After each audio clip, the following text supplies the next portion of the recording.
members. Now we'll be starting our regular press briefing on the 2019 novel coronavirus acute respiratory disease. For today, we have Undersecretary Eric Domingo to give us updates regarding the health event. The Undersecretary will now give his statement. Hi, good afternoon, everybody. Thank you and welcome to our Monday version. We're going to have the second one on Wednesday and the third one on Friday. No? So we're sticking to our Monday, Wednesday, Friday schedule. The Secretary is on his way to SMX for a meeting with the President's having a meeting with local chief executives and he's conserving his voice. That's why he asked me to conduct the briefing for today. For February 10, 2020, the Interagency Task Force on Emerging Infectious Diseases, led by the Department of Health and the Department of Foreign Affairs, repatriated a total of 32 Filipinos, including 2 DFA advanced party personnel from Wuhan City, China yesterday, February 9, that was Sunday. The repatriated Filipinos landed at the Clark Air Base in Pampanga and were transferred to the Athletes Village in New Clark City, Capas Tarlac, for the 14-day quarantine period. With them are 8 members of the Philippine Repatriation Team, 5 yung DOH team natin, and then 3 from the Department of Foreign Affairs, 6 plane crew members, and 3 ground crew operators, bringing a total number of people quarantined in the facility to 49. Throughout the journey, all the 32 repatriated overseas Filipinos from Wuhan, 14 of them were females and 18 were males, did not manifest any fever or respiratory symptoms. The repatriates are considered as persons under monitoring and are currently being observed and isolated. Our on-site medical staff from the nearby Jose Bilingad Memorial Regional Hospital in San Fernando, Pampanga, will be working 24 hours over and 24/7 for the next 2 weeks to conduct daily monitoring of the vital signs and status of the PUMs. And of course, they will provide health services to those who are quarantined in case any medical services are needed. Daily monitoring is scheduled, no? So they do it at 9 a.m. and at 4 p.m. every day to check for any significant changes in their health status. The DOH has also declared Code Blue in all government hospitals, health offices, and other health facilities in the region for swift medical response. This is for Region 3. Those who will develop symptoms such as fever, cough, colds, other respiratory symptoms will be immediately brought to a designated hospital for isolation and proper clinical management. The DOH is at the forefront of managing the whole quarantine process and making sure that our beloved kababayans are comfortable and treated with utmost care. We will be closely monitoring them to ensure their safety as well as the people within their vicinity. To give you an update on our PUIs, as of 12 noon today, February 10, there are 262 PUI cases currently admitted in various health facilities. There are 48 PUIs have been discharged and are under monitoring. Meanwhile, yung mga tests na ginagawa natin sa RITM, 109 PUIs have already tested negative. And of course, we know that 3 tested positive for the 2019 nCoV. There are 202 cases pending results from the RITM. No? Talagang dumadami yung cases natin na pinapadala sa RITM itong last weekend, no? Over Friday, Saturday, and Sunday. And the turnaround time right now at RITM is 48 hours for the test results to come out. We are seeing a rapid increase in transmission rate of the virus globally, as you have probably been tracking, no, in the global news. In response, the DOH has strengthened its capacity in preparation for the possibility of local transmission. All DOH hospitals are equipped to cater to the influx of patients and are following strict infection control protocols to contain the virus. On the contact tracing, to give you an update, as of February 9, the Epidemiology Bureau, together with the PNP, CIDG, has identified all the 441 contacts of the first and second case. Ito yung couple natin, no, of the 29 nCoV ARD. Regarding the third confirmed case, a total of 224 or 56% of the 403 contacts have been traced.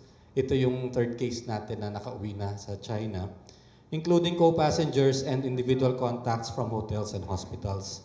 Currently, 147 contacts have been interviewed and were placed on home quarantine. 8 contacts with symptoms have been categorized as PUIs and are admitted for isolation and monitoring. So meron lang tayong nadagdag na 8. We'd like to just announce that later this afternoon or early in the evening, the DOH is going to launch our interactive online real-time case tracker. No? It's going to be very easily appreciated. Makita nyo yung map kung saan yung PUIs natin, and the number of cases will be changed immediately as they change from one category to another, from admitted, for example, to discharge, or kung naging positive or naging negative. You'll be able to see this at the nCoV tracker.doh.gov.ph. So please watch out for that. Okay, thank you po, Undersecretary Eric Domingo. Now let's have questions, Janelle, and then Ma'am Trish.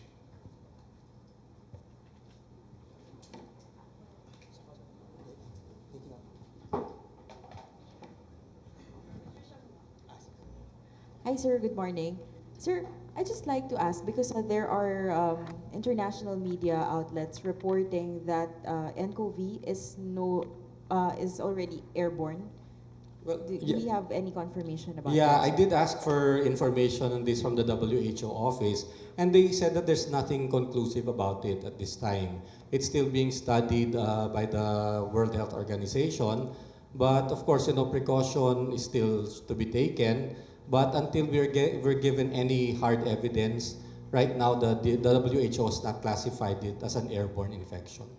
Okay. Sir, follow-up lang. Yung doon naman po sa mga dumating na repatriate nitong Sunday, how are they doing? May PUI ba tayo coming from those who arrived this Sunday? So all of them were examined before they boarded the plane. They were monitored on the plane and then examined again upon deplaning before being sent to sa new Clark City. And they've been monitored including this morning. So regular yung twice a day check-up nila. And so far none have shown any symptoms. Walang fever, cough, or colds. Janelle? First po, updates on the first case. Diba last week you mentioned that the first of the second round of test results already tested negative. So yung second results po ba negative na rin? And second question is, update po on the PUIs who refused admission. Was the DOH and PNP able to convince them, or ano po yung fina-follow natin na measures to be able to convince them to get admitted?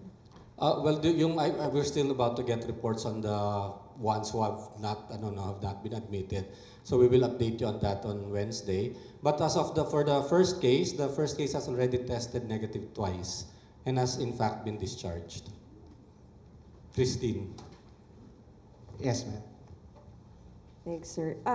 Follow up dun sa first case, discharge, nakalipad na ba, sir, back to China or nandito pa siya? Oh, I don't know kasi once, I'm not sure. But the patient was discharged on Saturday, I believe. Because yung last test niya done on Thursday or Friday turned out negative, and that was the second negative test.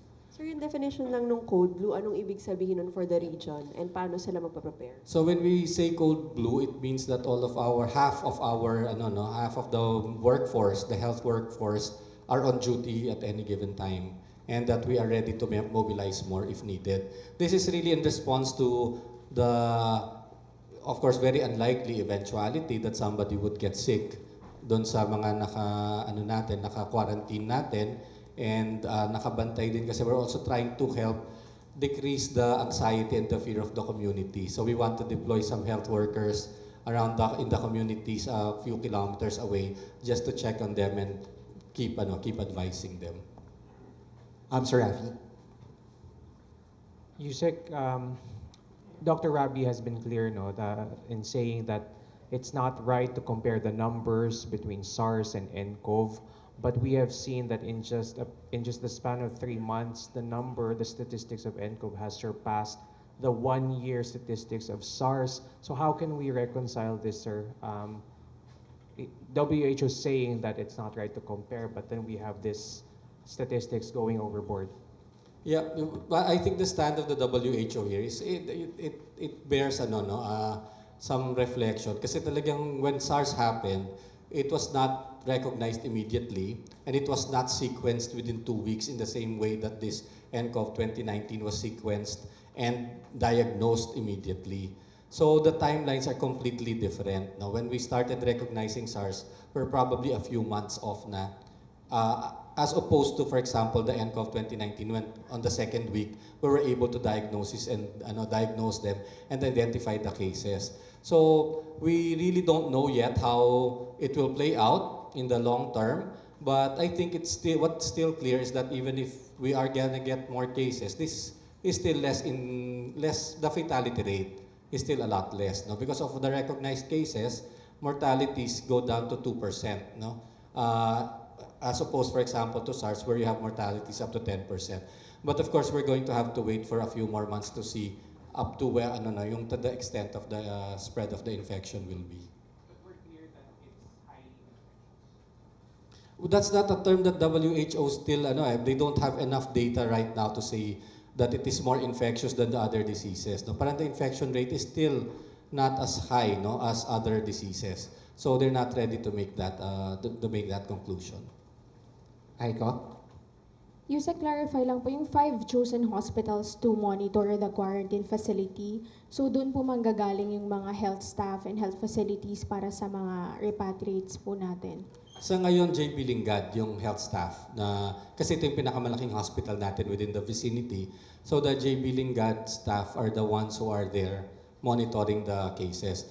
In case lang we have to admit maybe more than 2 or 3, that's why we have those other hospitals ready, no? So that we have isolation facilities. But the lead medical center for this case is JP Lingad.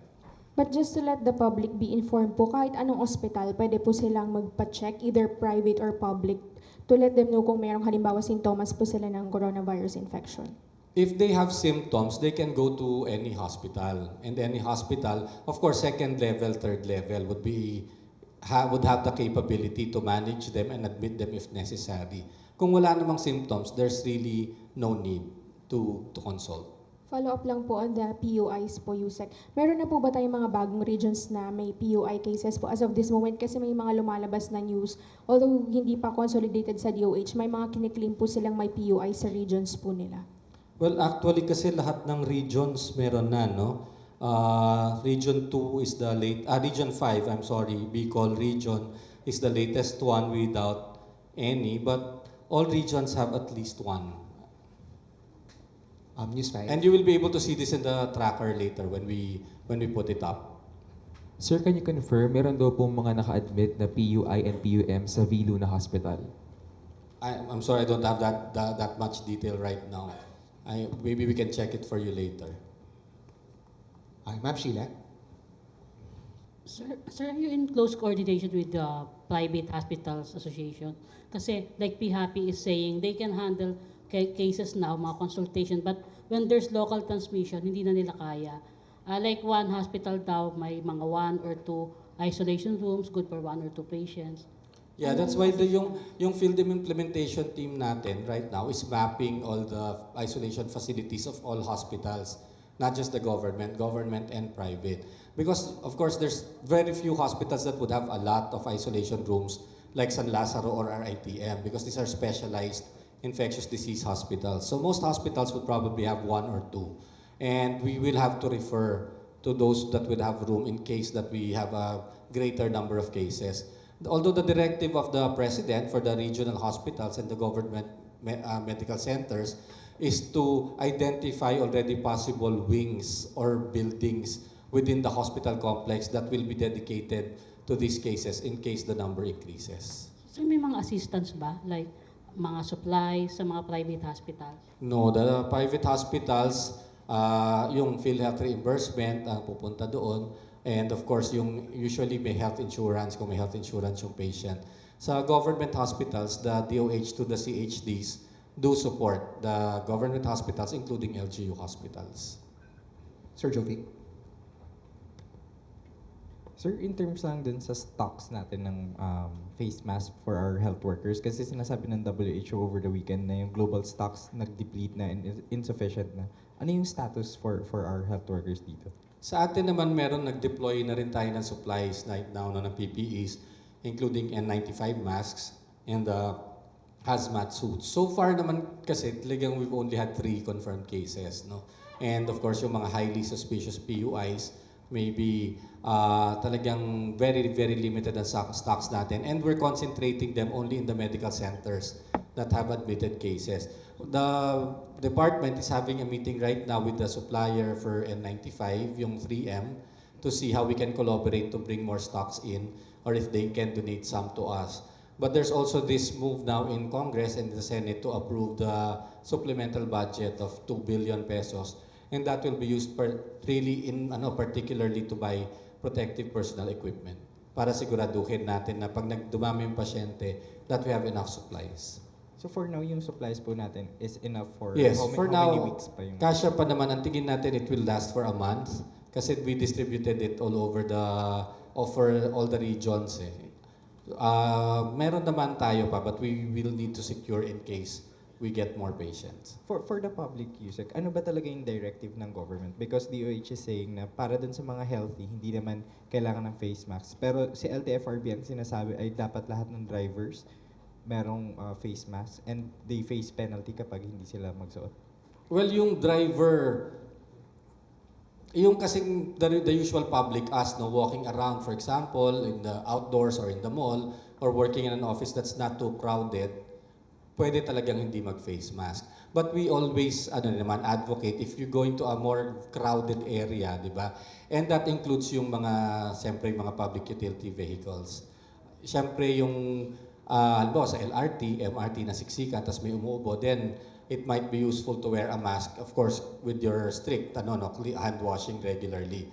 Yung drivers, personally, siyempre yung drivers, ang exposure niyan is to a lot of people every day, no? Kasi tuloy-tuloy naman yung pasada niya. And it might be prudent, it would be prudent for the drivers to use a mask to protect themselves and also kung may sakit siya para hindi niya mahawa yung kanyang mga pasahero. Sir JR. Sir, good afternoon. Sir, yung sa, may mention po kanina sa Malacanang, yung sa Taiwan daw po, inclusion ng travel ban. Can we get further details po on that po? Ano na po yung status na yun? Yeah, ang Taiwan, if you look at the WHO map and the number of cases that they have, Taiwan is included in China. No? So since we have a travel restriction, a temporary travel restriction and ban on China, then Taiwan is included. Is included, sir. Is included. Yeah. So, ibig... Yung resolution kasi ng task force and even I think the presidential proclamation says China. And as far as the World Health Community is concerned and WHO concerned, Taiwan is part of China. Pero sir, yung implementation, sir, hindi pa po ninyo sinama yun before. Yung naunang mga araw. Nagkaroon ng confusion ng mga naunang araw, but I think as you all know, over the weekend na full implementation na.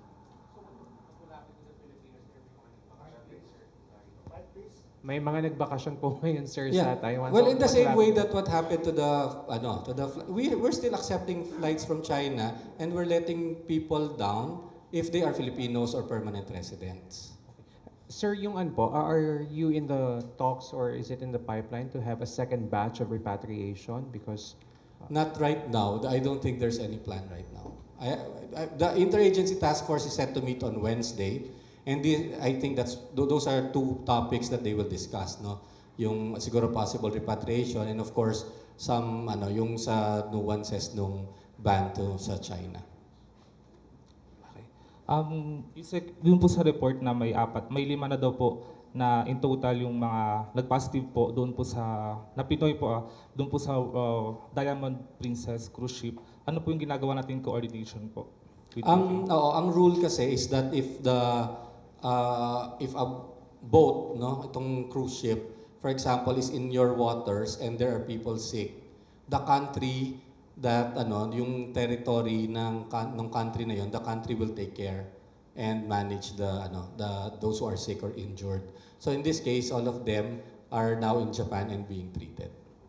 In the same way na kung magkaroon ng aksidente, halimbawa ang barko, tas nasa Philippine waters siya, tayo obliged tayo na gamutin at magbigay ng medical care. Ikaw, Janelle, then Ma'am Sheila.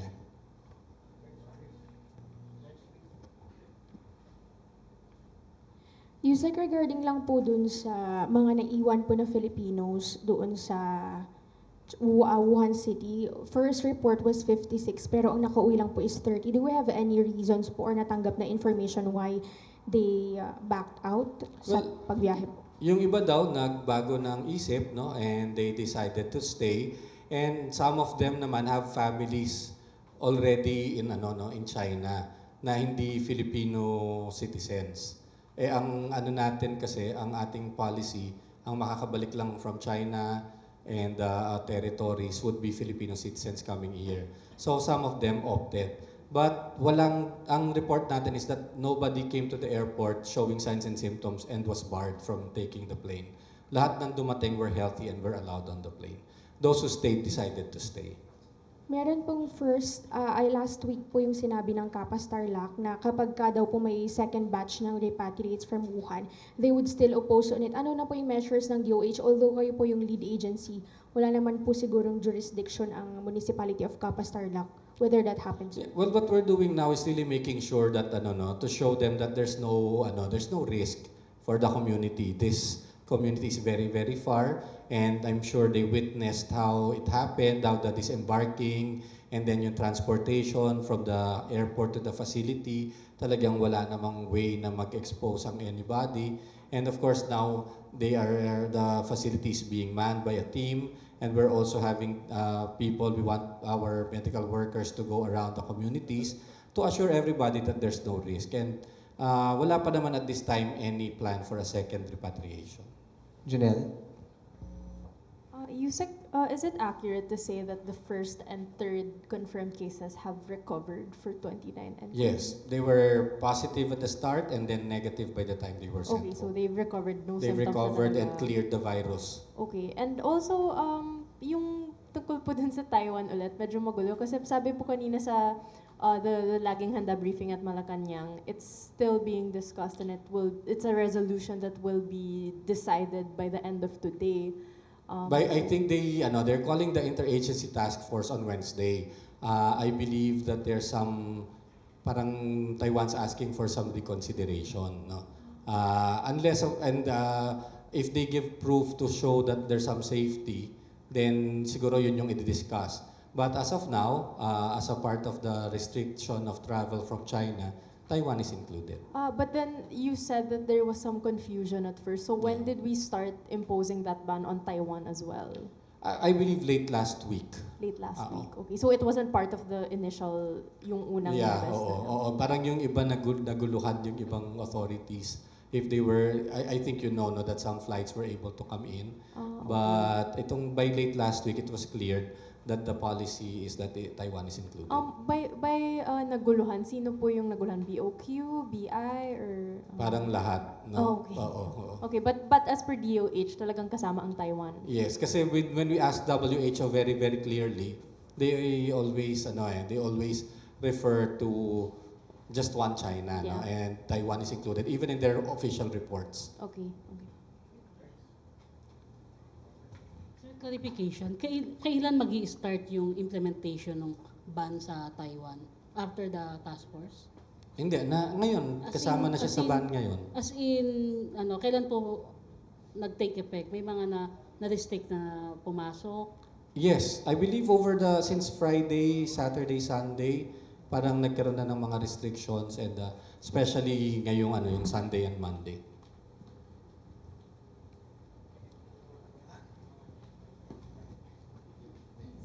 I want to ask if this inclusion in the ban will still be subject to change, pending the meeting on Wednesday?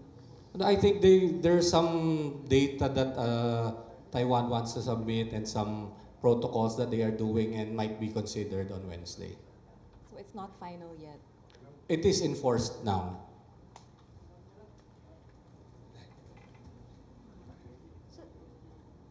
Sir, yung mga passengers from Taiwan will also undergo quarantine po ba?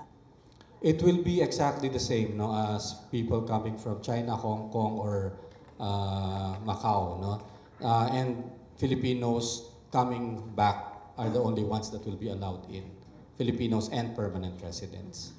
Sir, linawin ko lang yung sinabi niyo po kanina na sa halos lahat ng regions may mga PUIs na po, except for Region 5. Hindi, meron na rin sa Region 5. I think that's the latest one to get PUIs. Bicol has 2. Ano sir yung pinakamarami po na region? NCR pa rin. It's really the National Capital Region with 105. And this is followed by Central Luzon and Calabarzon, yung malapit sa atin. Of course, also near NCR. And then Central Visayas and Western Visayas. Sir, basically, ano po yung, paano po sila kinonsider na PUIs? Paano po yung naging contact nila with... So the majority of PUIs now are really Filipinos, no. Initially, these were travelers. The first few days, if you remember, most of them were travelers from China who came in with symptoms. But now more of the PUIs are Filipinos. These are Filipinos who have come in contact with the known cases, either sa plane, sa hotel, or sa hospital where they are admitted and have shown signs and symptoms of fever, cough, and respiratory illness. Bomboradio.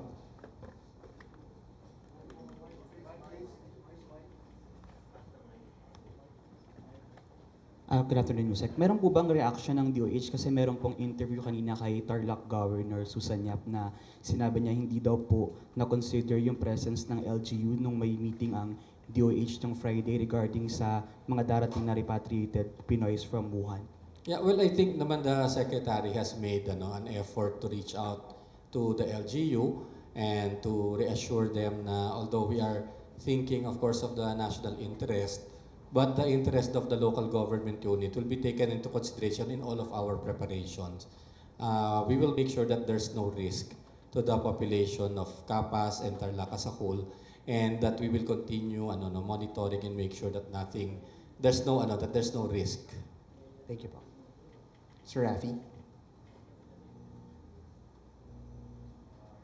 Sir, 2 questions lang. Number 1 yung sa Taiwan. So it's just to clarify, it's enforced now, but after meeting with people from Taiwan, you said that they will still present data. No, I don't think there was a meeting. I think they've sent okay. An intention to parang magkaroon ng parang mag-appeal, no? So but as of now, there's none. So there is a possibility that it may change pa rin? Well, you know, the ban is temporary for all countries, no? It's temporary for China, Hong Kong, and Macau. And it is continuously being discussed at the IATF.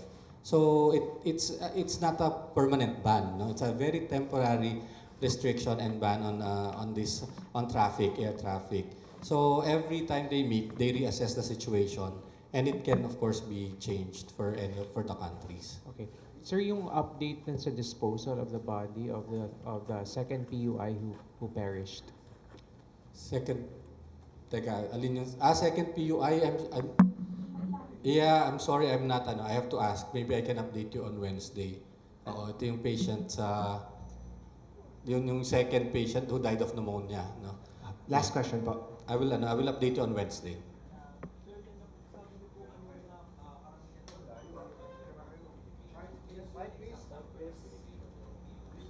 So out of the total of 313 PUIs, 183 are Filipinos. Yung Chinese are 99, and then the others are all the other nationalities. So mas marami na talaga yung Filipinos kasi nga sila yung mga nakasabay sa eroplano, nakasabay sa mga sasakyan, sa hotel, tsaka sa hospital nung na-admit. Okay, for the very last... No local transmission yet. And in fact, we have still no negative. We have 109 tests that turned out to be negative and no additional positive tests. So there's still the 3 imported cases. For the last question po.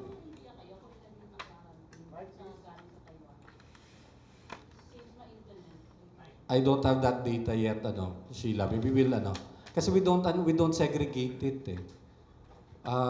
Hindi naman namin iniwalay, for example, kung Hong Kong, Guangdong, which just really all travel from China. Okay, thank you. Last So that- question, Trish.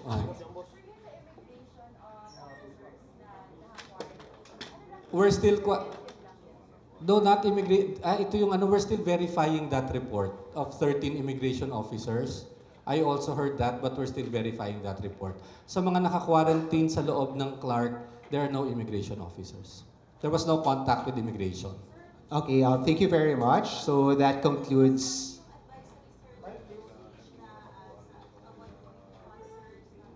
Sige la. Sige. The advisory.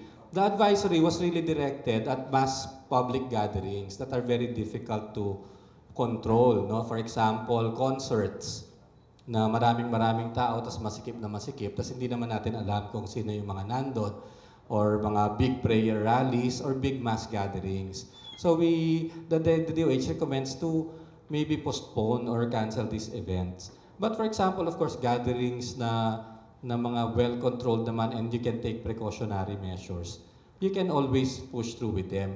And these are always just recommendations. No? It's not like it's illegal to hold a meeting or to hold a convention, especially if you can take precautionary measures. Yun talaga yung initial ano niya, it's the big mass gatherings.